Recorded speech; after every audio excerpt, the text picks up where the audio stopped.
वयस्क यानी बड़े लोगों में होने वाली मधुमेह भी कहते हैं। ओके, बड़े लोगों में होने वाली का मतलब ये नहीं कि पैसे में बड़े, बल्कि एज में बड़े, जिनकी एज लगभग 40 ईयर्स प्लस एबव है। ठीक, इस अवस्था में शरीर के अंदर इंसुलिन का उत्पादन तो होता है, परंतु उसकी मात्रा शरीर की जरूरत को पूरा करने के लिए पर्याप्त नहीं होती है। Okay, means beta cells insulin तो सीक्रेट करती हैं, लेकिन जितना करना चाहिए उतना नहीं करती हैं।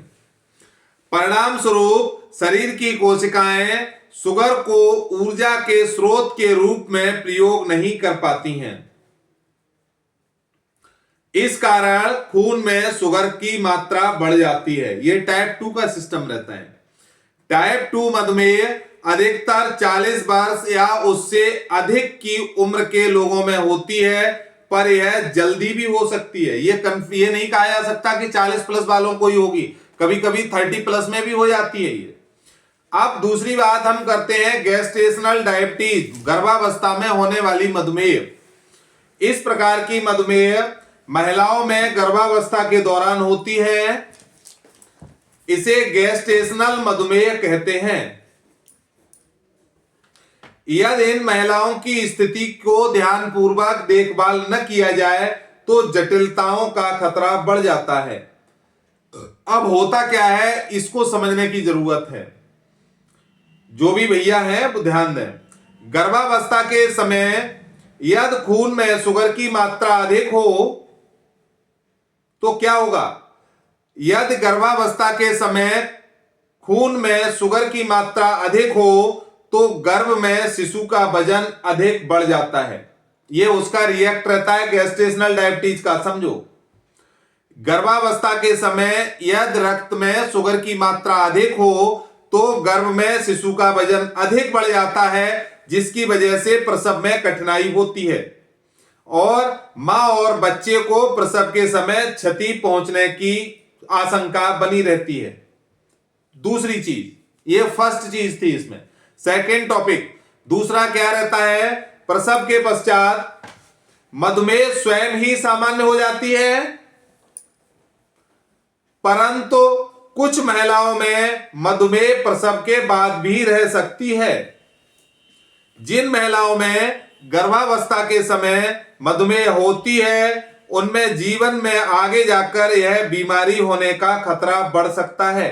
यदि आफ्टर डिलीवरी भी अगर उसकी बॉडी के अंदर शुगर ज्यादा है तो फिर उसको उसका ट्रीटमेंट चाहिए। ठीक है। अब दूसरी चीज यह रहती है, हम कई बार बता चुके हैं, हम दोबारा रिपीट करते हैं, मधुमेह के लक्षण क्या होते हैं। शुरुआत में ज्यादातर मधुमेह से पीड़ित मरीजों में कोई लक्षण नहीं होते हैं। मतलब पहले चरण में, द्वितीय चरण में मधुमेह से पीड़ित मरीज जो भी है उनको कोई लक्षण नहीं दिखते हैं। कई लोगों में तो इसका अचानक ही पता चलता है। जब किसी अन्य बीमारी के लिए खून की जांच करवाई जाती है, जैसे कि किसी ऑपरेशन से पहले, तब पता लगता है कि डायबिटीज है। तो आमतौर पर मधुमेह में पाए जाने वाले लक्षण कौन कौन से होते हैं? बार बार पेशाब आना, ज्यादा प्यास लगना, बहुत अधिक भूख लगना, वजन का असामान्य रूप से कम होना, जल्दी थक जाना, चक्कर आना, चिड़चिड़ापन होना, ठीक से नींद ना आना, आंखों की रोशनी कमजोर होना या धुंधला दिखाई देना, हाथ व पैरों में झंझनाहट या सुन्नपन होना, बार बार त्वचा, मसूड़े या पेशाब का संक्रमण होना, चोट या घाव का देर से भरना या ठीक न होना, गुप्तांग के आसपास खुजली का होना। ये जो लक्षण है ये अचानक ही दिखाई देते हैं, पहले और दूसरे चरण में ये चीज नहीं दिखती है। ओके, अब हम आगे चलते हैं। आगे क्या है? मधुमेह को जन्म देने वाले घटक, हिस्ट्री, मतलब किसकी वजह से मधुमेह पैदा होता है। ऐसे कई कारक हैं जिनकी वजह से मधुमेह होने का खतरा बढ़ जाता है। इनमें से कुछ में बदलाव लाना संभव है और कुछ में नहीं। एक व्यक्ति में एक साथ कई जोखिम कारक भी हो सकते हैं और अधिक कारक होने से मधुमेह का खतरा बढ़ जाता है। पहला रहता है पारिवारिक इतिहास। यदि परिवार में किसी को यानी माता पिता या भाई बहन को मधुमेह है तो परिवार में अन्य रक्त संबंधियों को मधुमेह होने की संभावना अधिक होती है।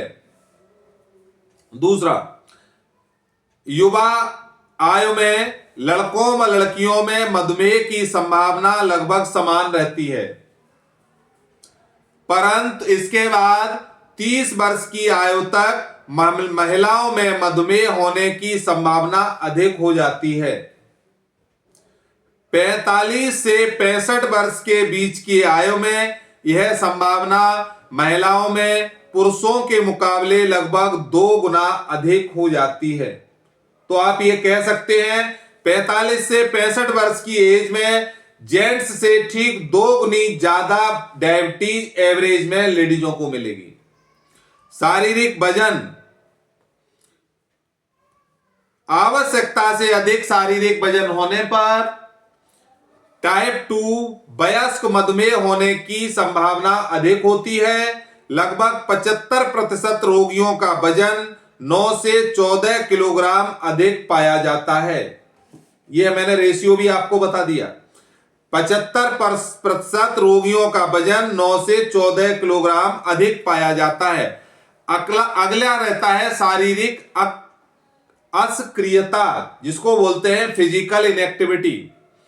जो लोग शारीरिक परिश्रम करते हैं शारीरिक परिश्रम करते हैं उनमें मधुमेह की बीमारी कम होती है। इसके विपरीत आराम की जिंदगी बसर करने वाले लोगों में मधुमेह की संभावना अधिक होती है। नेक्स्ट, तनाव की स्थिति में मधुमेह की बीमारी की शुरुआत होती है। नेक्स्ट, खाने पीने में दोष। पौष्टिक व संतुलित आहार न खाना भी मधुमेह का एक कारण है। अधिक घी तेल वाले भोजन का सेवन करने से भी मधुमेह का खतरा बढ़ता है। जिन कारकों में बदलाव लाया जा सकता है वो कौन कौन से कारक हैं जिनमें हम चेंजिंग कर सकते हैं? पहला कारक नोट करना चाहे कर सकते हैं, समझने से काम चल जाए तो समझ भी सकते हैं। पहला कारक मोटापा, खासकर कमर का। मोटापा अगर है और कमर के इंचज अगर लॉस होना शुरू हो जाएंगे तो डायबिटीज कम होना शुरू हो जाएगी। ध्यान रखिए, पहली बात मोटापा खासकर कमर का। दूसरा,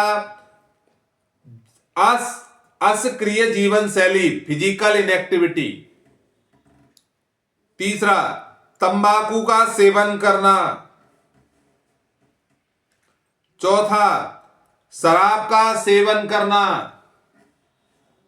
नेक्स्ट, अधिक चर्बी और घी तेल युक्त भोजन करना। नेक्स्ट, खून में चर्बी की मात्रा ज्यादा होना, जैसे कि ट्राइग्लिसराइड की मात्रा 250 mg/dl से अधिक होना और HDL कोलेस्ट्रॉल की मात्रा 35 mg/dl से कम होना। ओके, अब हम बात करते हैं, इसी के साथ एक बहुत इंपॉर्टेंट बात हम आपको बता देते हैं। अगर आप लोगों को ऐसा कोई पेशेंट मिले तो उसको लाके हमारे संज्ञान में आप लाके दें। ऐसा कोई टेलर आपको ढूंढना है, टेलर जो कपड़ा सिलता है, दर्जी जिसको बोलते हैं, जो दर्जी पैर चलाने वाली मशीन चला रहा हो, मोटर नहीं होनी चाहिए या ऐसा भी नहीं होना चाहिए, जो पिछले 5 साल से कम दर्जी का काम कर रहा हो और उसको डायबिटीज हो। हम ये कह सकते हैं कि किसी दर्जी को कभी डायबिटीज नहीं होती। इसको याद कर लो, अपवाद रहता है ये, हमेशा ध्यान रखिए। कभी भी आप चैलेंज के साथ कॉल कर सकते हैं किसी को। अगर किसी को मिलती है, ये एक शोध में लिखा है, ये बुक में लिखा है कि ऐसा जब किसी वैज्ञानिक ने चैलेंज किया तो एक सज्जन एक दर्जी को लेके गए। उस दर्जी को डायबिटीज थी कि उसने 5 साल पहले सिलाई का काम बंद कर दिया है, अब वो मोटर वाली मशीन से सिलाई का काम करता है। इसलिए डायबिटीज वाले लोगों को कौन सी एक्सरसाइज चाहिए, जो आप समझ गए होंगे, पैरों का हिलना। जो लोग पैरों को हिलाते हैं रेगुलर वे में बैठ के, उनको डायबिटीज नहीं होती। दर्जी को कभी डायबिटीज नहीं होती।